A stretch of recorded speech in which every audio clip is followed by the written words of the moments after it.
Isang 6 na taong gulang na batang babae ang nasawi habang 3 pa ang nasugatan sa isang sunog na sumiklab alas 3 ng madaling araw nitong Miyerkules, Mayo 21 sa Purok 5, Barangay Sinalungan, Masbate City. Ayon sa ulat, hindi napansin ng ina ang kanyang anak na naiwan sa loob ng bahay nang magsimula ang sunog. Sinubukan pa umanong balikan ng ina ang bata, ngunit pinigilan na siya ng mga residente dahil sa mabilis na pagkalat ng apoy. Nakalabas naman ang ina kasamang isa pa niyang anak at pamangkin na parehong menor de edad na pawang nagtamo ng second-degree burn at kasalukuyang ginagamot sa ospital.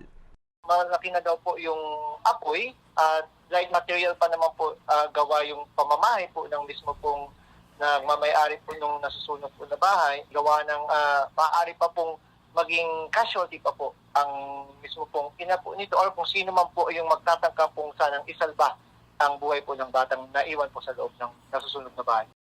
Alas 4 na ng madaling araw nang maapula ng mga responding residente ang sunog na umabot sa unang alarma. Huli na daw kasi nang ma-report ito sa kaalaman ng BFP. Make sure lang po na kung tayo po gagamit po ng mga electrical appliances or electrical gadgets as much as possible po, kung hindi naman po ginagamit na, ay pakitanggal na lamang po ito sa kanya po mga saksakan or sa mga plugs po. So, gayon din po, kapag tayo po nagluluto, make sure po na ang ating pong mga stove, ang ating pong LPG ay nakapatay po bago po tayo umalis ng bahay or kada tapos po natin magluto.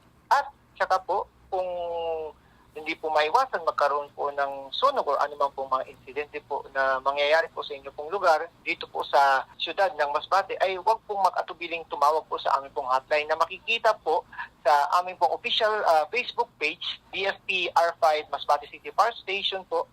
Kasalukuyang iniimbestigahan ng otoridad ang pinagmulan ng sunog at ang halaga ng pinsala. Para sa mga balitang Tatak Bicol, Hercules Barbacena.